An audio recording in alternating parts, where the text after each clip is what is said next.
মূলত তো পরমেশ্বর অনন্ত অনন্ত অনন্ত গুণময়। তিনটা অনন্ত কেন? তিনটা অনন্ত কেন?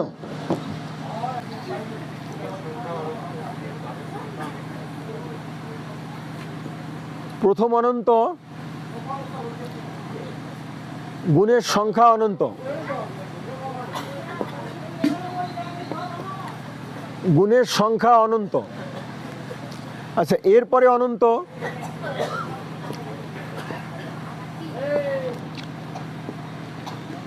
প্রত্যেকটা গুণ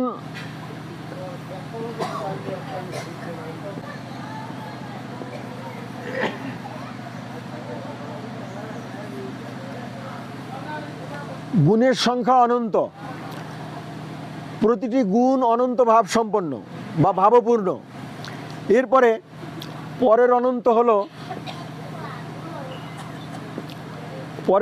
হলো, এই যে প্রতিটি গুণের যে অনন্ত ভাব, এই অনন্ত ভাবের একই ভবন।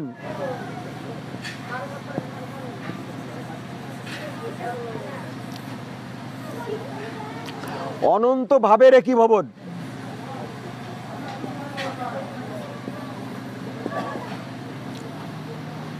প্রথমে গুণের সংখ্যা অনন্ত,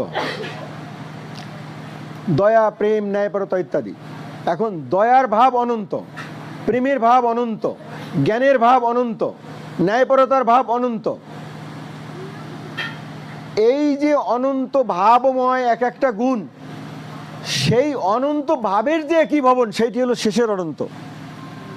প্রথম অনন্ত হলো সংখ্যার দিক থেকে গুণ অনন্ত, দ্বিতীয় হলো যে প্রত্যেকটা গুণের ভাব অনন্ত, আর তৃতীয় অনন্ত কেন? এই সমস্ত অনন্তের একই ভবন। এই জন্যে পরমেশ্বর অনন্ত অনন্ত অনন্ত গুণময়।